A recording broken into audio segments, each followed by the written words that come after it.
এই গরমেতে সব রকম সবজি দিয়ে এই জলবড়া রেসিপিটা ট্রাই করে দেখতে পারো।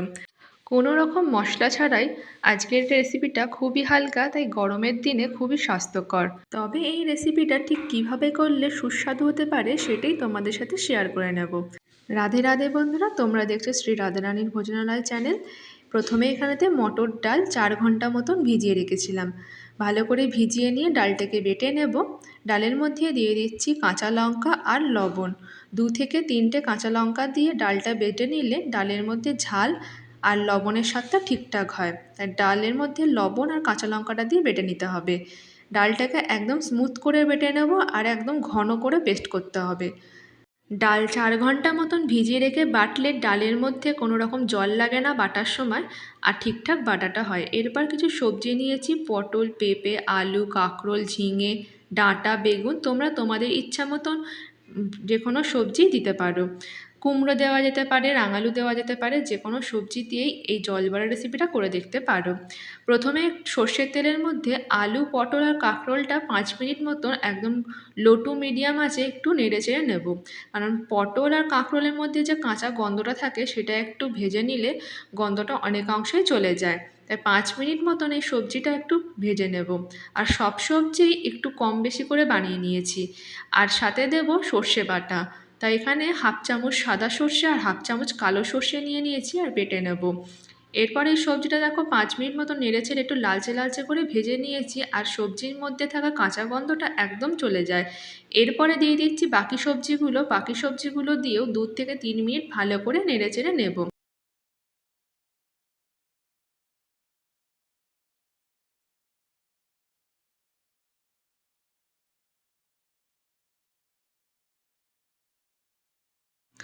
সমস্ত সবজিগুলো বেশ কিছুক্ষণ নেড়েচেড়ে নিয়েছি। এরপর দিয়ে দিচ্ছি স্বাদ মতন লবণ আর অল্প একটু হলুদ। লবণটা একটু বেশি করেই দিচ্ছি, কারণ এই সবজির মধ্যে জলটা যখন দেব জলের পরিমাণটা একটু বেশি রাখতে হবে। সেই অনুযায়ী লবণটা একটু বেশি দিয়ে দিয়েছি। তোমরা চাইলে ভাজার সময় সবজির মতন লবণটা দিতে পারো, আর জলটা দেওয়ার পরে আলাদা করে লবণটা দিতে পারো। নুন ও লবণ দেওয়ার পর বেশ কিছুক্ষণ ধরে নেড়ে চেড়ে একটু ভাজা ভাজা করে নিলাম। এবার এর মধ্যে দিয়ে দিচ্ছি আগে থাকতে করে রাখা গরম জল। এবার এই সবজিগুলোকে 10 মিনিট মতন চাপা দিয়ে সিদ্ধ করে নেব। আর গ্যাসের ফ্লেমটা লো টু মিডিয়ামে রেখে সিদ্ধ করে নিতে হবে। সবজিগুলো সিদ্ধ হয়ে যাওয়ার পর ঢাকনাটি খুলে নেব। তারপরে দিয়ে দেবো সর্ষে বাটা আর ডালের বড়াগুলি। তো 10 মিনিট পর ঢাকনাটি খুলে নিচ্ছি। আগে দেখব যে সবজিগুলো সিদ্ধ হয়েছে কিনা, কারণ এর মধ্যে পেঁপে আর যেহেতু আলু আছে তাই সিদ্ধ হতে একটু সময় লাগে। তাই পেঁপে আর আলুটা দেখে নিলাম সিদ্ধ ঠিকঠাক হয়েছে কিনা। সমস্ত সবজিই দেখলাম খুব সুন্দরভাবে সিদ্ধ হয়ে গেছে। এরপর দিয়ে দিচ্ছি সর্ষে বাটা, তার সাথে দিচ্ছি 4টে কাঁচা লঙ্কা চিড়ে। ঝালটা আপনারা আপনাদের ইচ্ছা মতন ব্যবহার করে নিতে পারেন। এরপর ভালো করে মিশিয়ে নেওয়ার পর এর মধ্যে দিয়ে দেব ডালের বড়াগুলি। তবে এখানে যেন জলের পরিমাণটা একটু বেশি থাকে। জলের পরিমাণ যদি তোমাদের শুকিয়ে যায় তাহলে কিন্তু আবারই উষ্ণ গরম জল দিয়ে দিতে হবে। এরপর দিয়ে দিচ্ছি ডালের বড়াগুলো ছোট ছোট করে। দেওয়ার পরে গ্যাসের ফ্লেমটা কিন্তু এবার বাড়িয়ে দিতে হবে। একদম গ্যাসের ফ্লেমটা হাইতে করে এবার চাপা দিয়ে দেব।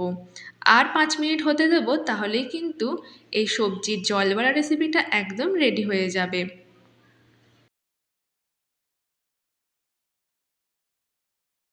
5 মিনিট পর ঢাকনাটি খুলে নিচ্ছি। ডালের বড়াগুলো একদম রেডি হয়ে গেছে, আর সমস্ত সবজিগুলো সুন্দরভাবে নরমও হয়ে গিয়ে বেশ মাখো মাখো একটা রসায় রেডি হয়ে গেছে।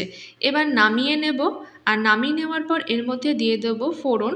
তাই দিয়ে দিচ্ছি সর্ষের তেল কড়ার মধ্যে। তেলটা গরম হয়ে আসলে দিয়ে দেবো কালো জিরে আর রাঁধুনি। তো এখানে গ্যাসের ফ্লেমটা কমিয়ে দেবো, যদি ফোড়ন পুড়ে যায় তাহলে কিন্তু আর স্বাদ আসবে না। তো রাঁধুনি ফোড়ন দিয়ে দিলাম গ্যাসের ফ্লেম বন্ধ করে। এবার ফোড়নটি দিয়ে দিচ্ছি এই রসাইটির মধ্যে। রসাইটি কিন্তু আমরা কড়ার মধ্যে আলাদা করে ঢেলে আর ফোটাবো না, তাহলে সমস্ত ফোড়নের গন্ধটা চলে যাবে। এই ফোড়নটাই এই জলবড়ার রেসিপির মধ্যে দিয়ে দিতে হবে। এবার খুব ভালো করে মিশিয়ে নিন আর রেডি হয়ে যাবে সবজির জলবড়া। এই গরমেতে এই রকম হালকা রান্নাই আমাদের জন্য স্বাস্থ্যের পক্ষে খুবই ভালো। রেসিপিটা ভালো লাগলে লাইক, শেয়ার আর আমাদের চ্যানেলটির সাথে থাকতে চ্যানেলটিকে সাবস্ক্রাইব করে দিও। আর যারা ফেসবুক পেজ থেকে দেখবে তারা পেজটিকে ফলো করে দিও, আর ভিডিওটি ভালো লাগলে লাইক করে দিও।